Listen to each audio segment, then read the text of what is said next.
Les invito a abrir sus Biblias en segunda de Pedro,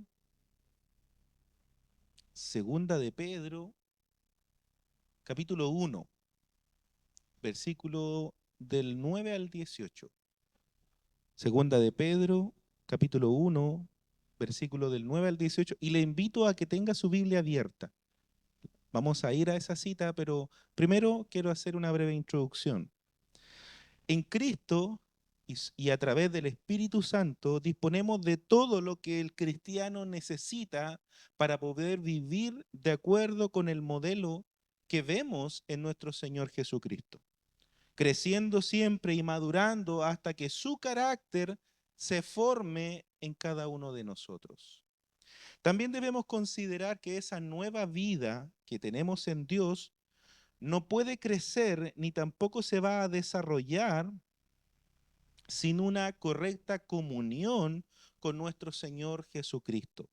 Por lo tanto, todo va a depender de la intimidad creciente que podamos tener con nuestro Salvador. Y es la falta de esto, de esta comunión, de esta intimidad con el Señor, lo que provoca que muchos creyentes sigan siendo niños inmaduros e incluso carnales, como se refiere Pablo allí en 1 Corintios 3:1 cuando le habla a los corintios y le dice, así que yo, hermanos, no pude hablaros como a espirituales, sino como a carnales, como a niños en Cristo.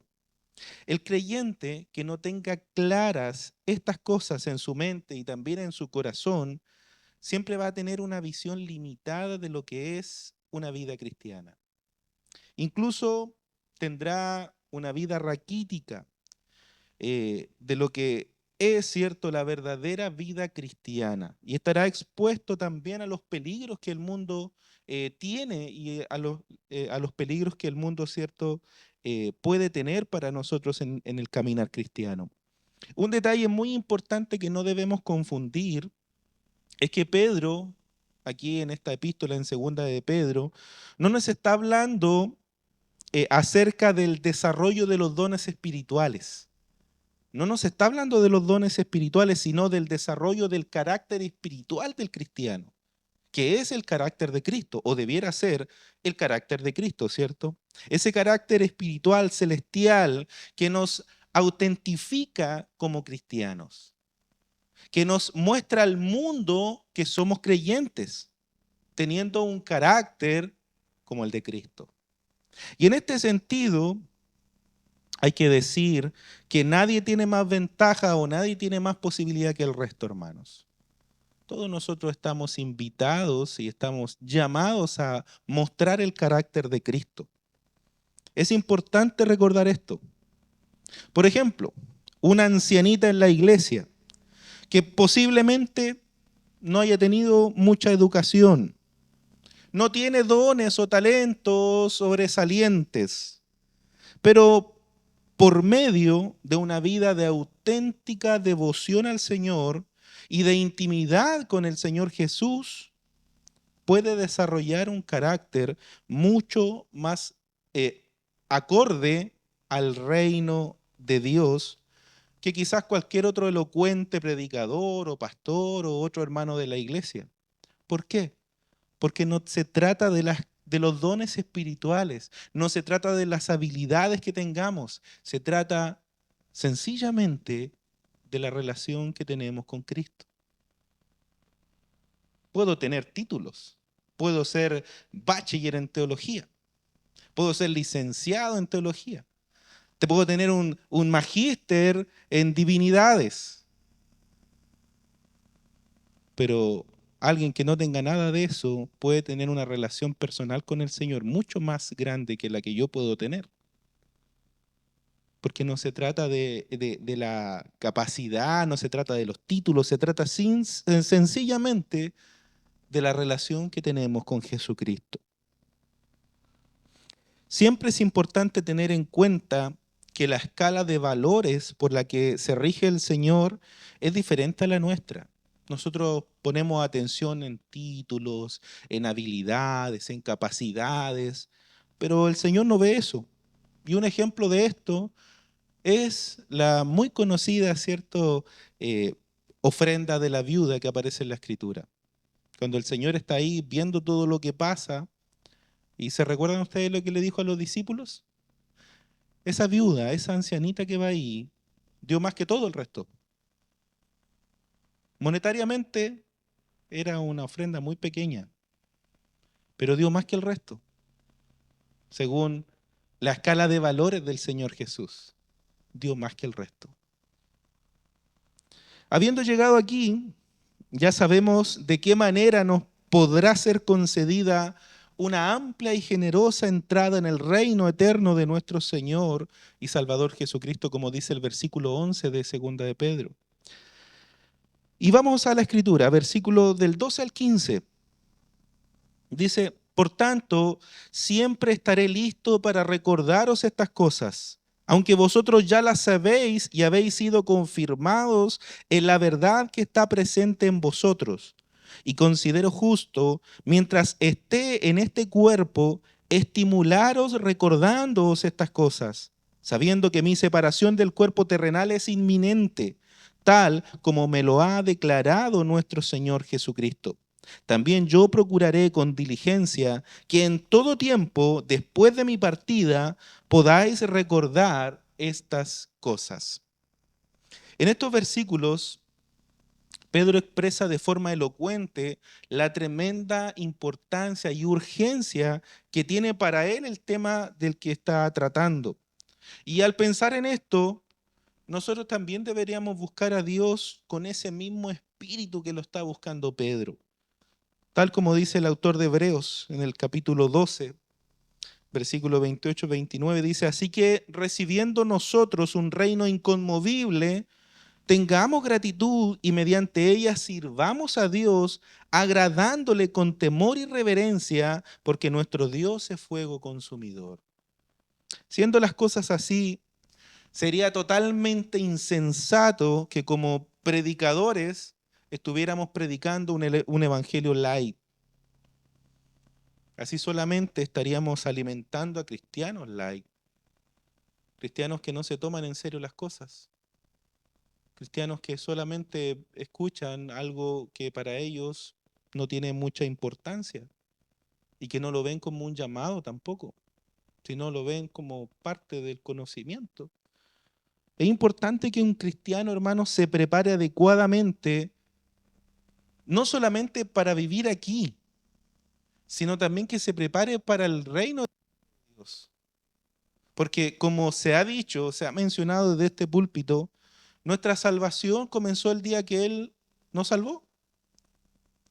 Desde ahí comienza nuestra vida en Cristo.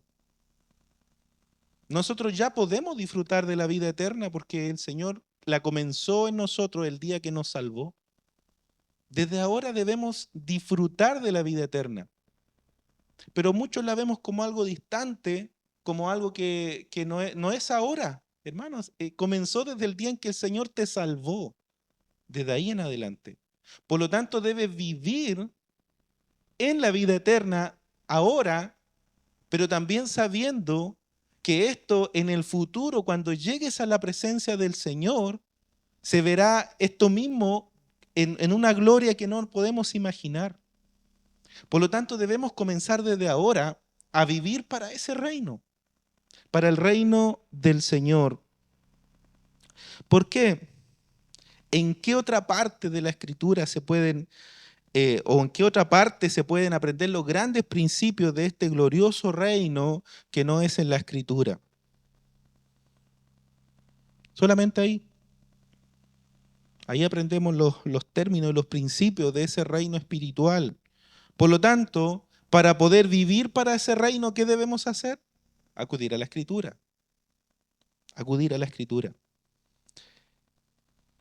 A este tipo de situaciones es precisamente a la que está apuntando el apóstol Pedro, cuando dijo ahí en el capítulo 2, perdón, en el capítulo 1 de Segunda de Pedro, versículo 9, Segunda de Pedro, capítulo 1, versículo 9, porque el que carece de estas virtudes es ciego o corto de vista, habiendo olvidado la purificación de sus pecados pasados.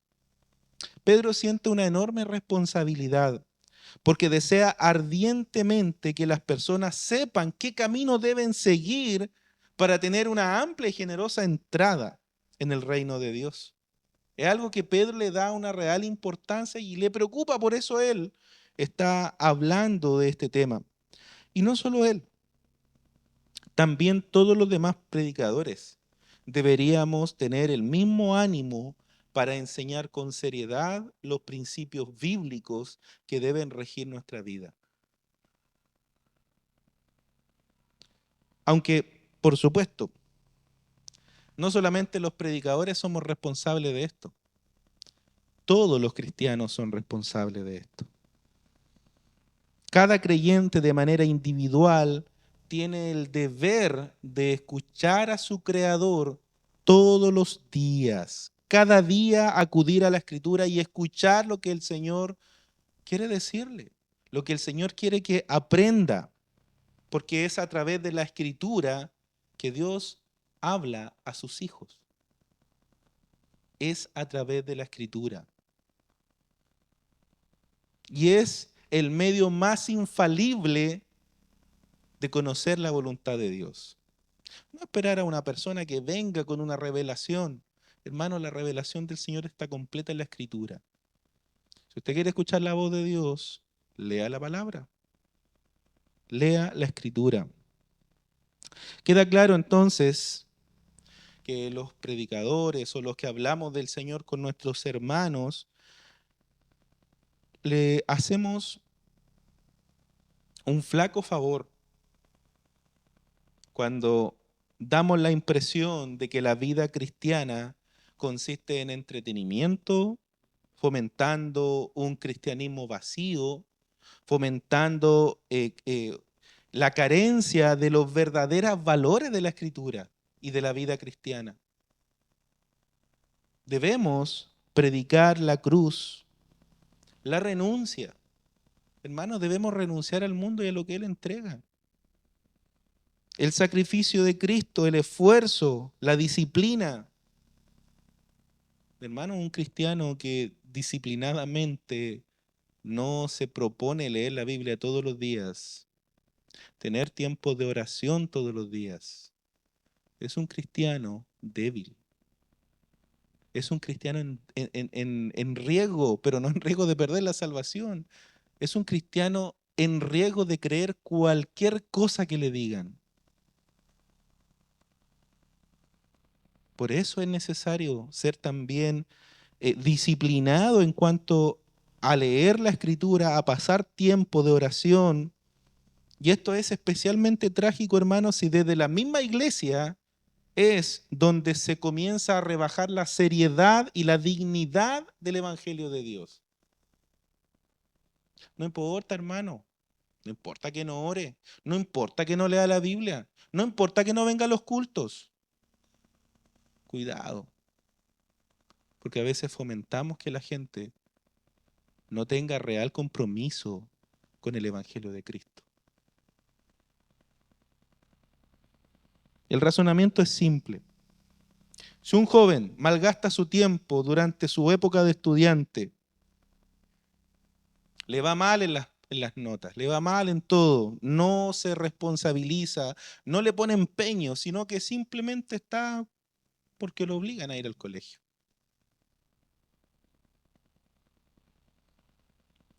¿Formará esa persona, ese joven, un carácter que le prepare para el día de mañana, para el trabajo, para la sociedad, para la familia? Quizá de igual manera se las va a rebuscar para tener un trabajo, pero no va a estar preparado para la familia, no va a estar preparado para la sociedad.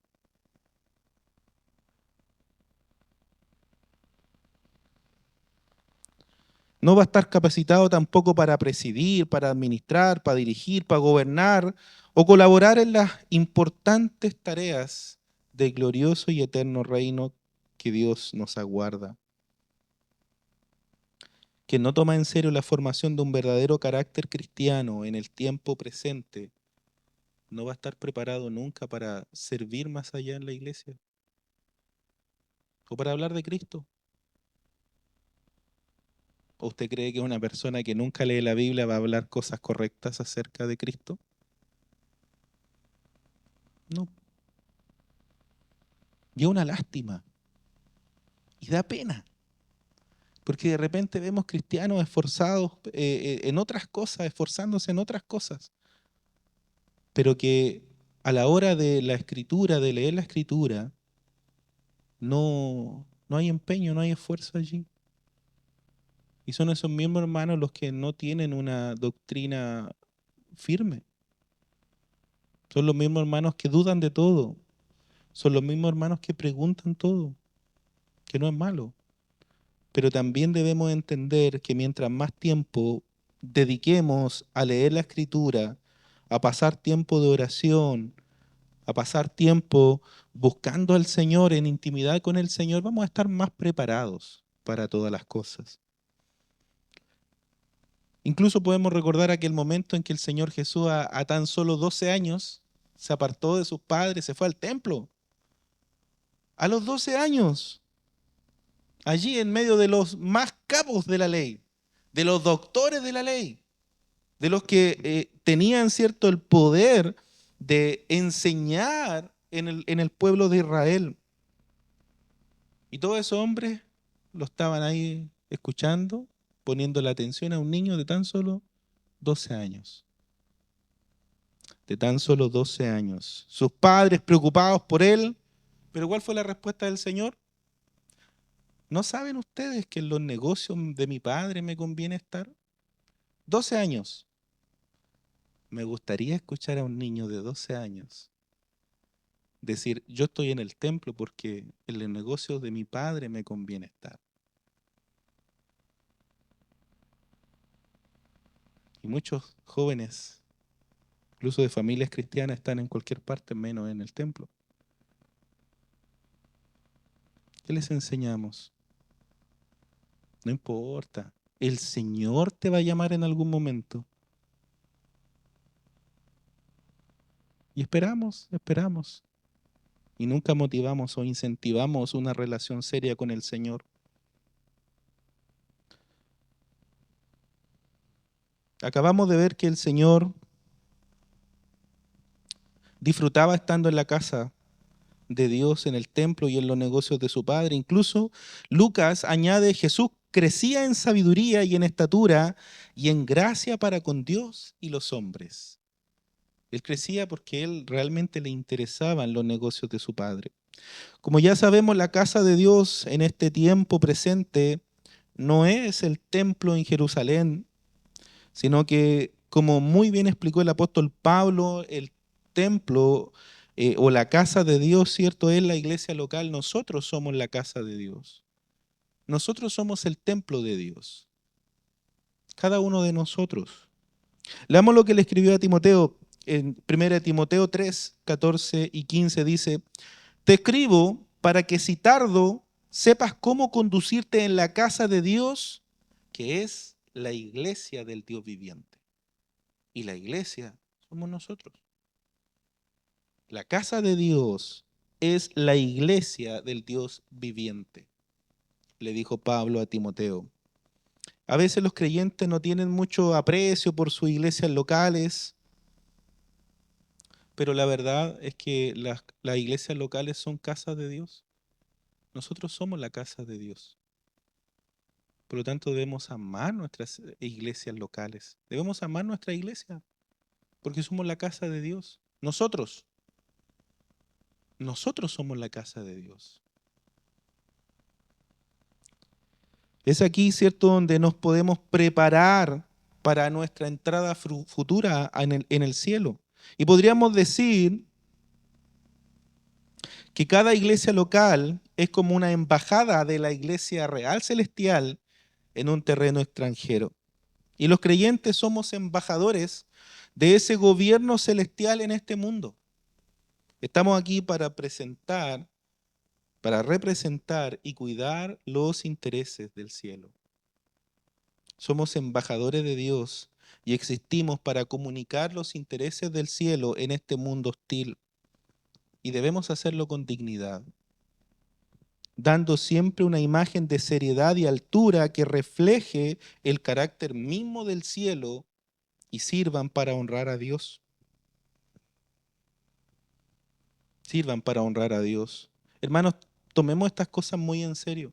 Preparémonos para ese día cuando entremos plenamente en el reino inconmovible de nuestro Dios. Hay una verdad que está presente a lo largo de toda esta corta epístola. Y es que este mundo es temporal. Y un día ya no vamos a estar acá. Un día vamos a ir a la presencia de Dios. Ahora, hay muchos creyentes que tienen luchas y sostienen una lucha especialmente en este punto. Por un lado, el mundo parece un lugar estable, donde cumplen sus metas, donde van cumpliendo ciertos sus objetivos, van adquiriendo bienes, mientras que por otra parte piensan que el día del Señor todavía no llega, entonces voy a vivir para el presente y sigo disfrutando y sigo acumulando bienes y sigo preocupándome más por este mundo, viviendo para este mundo, porque creo o porque vemos distante y lejano el día en que Cristo vuelva. En esos casos, el mundo temporal que habitamos empieza a tener en nosotros un impacto que no debería tener. Y nos vemos impulsados a vivir más por este mundo presente e incluso llegamos a ignorar las realidades eternas de las que nos habla la palabra del Señor. Muchas de las cosas que Pedro dice en su epístola tienen que ver con este tema. Por ejemplo, en los versículos anteriores, Pedro enfatizó el carácter temporal de este mundo desde su propia experiencia personal. Vemos algunos de los términos y expresiones que él utilizó. Dice, sabiendo que en breve debo abandonar el cuerpo como nuestro Señor Jesucristo me ha declarado. La idea aquí es que Pedro sabía que él iba a morir pronto. En cualquier momento él iba a morir. Y Dios le iba a llevar de repente a ese reino eterno del cual él nos está hablando. Hermano, ninguno de nosotros sabe cuánto tiempo nos queda aquí. Así que debemos despertar. Debemos despertar así, mismo como Pedro dice ahí en el capítulo 1, versículo 13. Debemos despertar y vivir constantemente para ese otro mundo, viviendo desde ahora nuestra vida eterna, viviendo desde ahora nuestra salvación, pero sin ignorar que hay algo más, algo mucho más glorioso que esta realidad, que este mundo. Disfrutemos desde ahora la salvación del Señor, pero nunca perdamos de vista que hay una eternidad que comenzará cuando partamos de esta tierra. Por lo tanto, también debemos vivir para eso. Es interesante notar que la palabra traducida aquí como cuerpo es tabernáculo o tienda, lo que enfatiza claramente, ¿cierto?, la fragilidad de la vida y el carácter temporal de la vida. Es algo pasajero. Nada se va a comparar a la eternidad, ni aunque usted viva 80, 90, 100, 120 años, eso no se va a comparar en nada en la eternidad. Por lo tanto, debemos vivir, disfrutar desde ahora la salvación, pero sin perder de vista que hay una eternidad preparada en la presencia del Señor. Disfrute ahora su salvación, pero tenga en mente que esta vida es pasajera. Luego viene una eternidad y esta vida, por decirlo de alguna forma, es la preparación para esa eternidad. Es donde usted va a aprender, donde usted va a crecer, donde usted va a ser moldeado por el Señor para tener su carácter. Es el tiempo donde el Señor va a trabajar en nosotros para prepararnos para esa eternidad. Luego de eso, del versículo 16, nos habla de la segunda venida del Señor. La palabra venida viene del griego parousia, que es el término, ¿cierto?, que vemos en el Nuevo Testamento para referirse a la segunda venida del Señor Jesús. Y habiendo considerado la importancia de todo esto, Pedro se esfuerza para que antes de morir, de partir de este mundo, pueda dejar constancia de esas verdades a la iglesia, a sus hermanos. Y de este modo pueda animarles. Versículo 15 dice: también yo procuraré con diligencia que después de mi partida vosotros podáis en todo momento tener memoria de estas cosas. Por nuestra parte, debemos escuchar lo que Él nos ha dejado escrito, lo que el Espíritu Santo nos ha dejado escrito a través de Pedro, a fin de que nos preparemos adecuadamente sabiendo que nuestro progreso en la vida espiritual va a depender de la importancia que demos a lo que Pedro nos está diciendo. No hacerlo sería tener la vista corta, como dice el versículo 9. Hermanos, el cielo es real, la eternidad es real. Si usted vive para este mundo, como que eso se llega a formar algo irreal para usted. Pero la eternidad es real. Pedro dice del versículo 16 al 18: porque no os hemos dado a conocer el poder y la venida de nuestro Señor Jesucristo siguiendo fábulas artificiosas, sino como habiendo visto con nuestros propios ojos su majestad. Pues cuando Él recibió de Dios Padre honra y gloria, le fue enviada desde la magnífica gloria a una voz que decía: este es mi Hijo amado en el cual tengo complacencia. Y nosotros oímos esa voz enviada del cielo cuando estábamos con Él en el Monte Santo. En cuanto a ese mundo, otro mundo sobrenatural y eterno, Pedro nos está asegurando en estos versículos que es real, que existe de verdad. Y que ellos lo pudieron ver con sus propios ojos, no es algo que le contaron, Él lo vio con sus propios ojos. Cuando el Señor, cierto, estaba en el monte de la transfiguración. En aquellos momentos Dios corrió el velo, momentáneamente corrió el velo que esconde ese otro mundo de nuestra vista. Corrió el velo y ellos pudieron verlo de verdad. Ellos pudieron verlo. Los apóstoles entendieron que la transfiguración fue una breve anticipación de la gloria divina con la que Cristo va a regresar a la tierra. Ellos entendieron claramente y Pedro enfatiza la realidad de que ese otro mundo celestial es real, porque él está convencido. Si vamos a progresar de verdad en la vida cristiana, tal como Pedro nos ha ido exhortando, es imprescindible, hermanos, que estemos convencidos de que ese mundo es real. La eternidad es real. Y aún más, tendremos que tener una comunión real y constante con ese mundo. Desde ahora, desde este mundo debemos tener una comunión constante y real con ese otro mundo. Oír la voz de Dios que nos está hablando desde allí. Respirar su aire, apreciar su gloria. Ver las cosas de este mundo bajo la perspectiva de ese otro reino. ¿Cómo se puede hacer eso? ¿Cómo podemos ver este mundo desde la perspectiva del reino de Dios?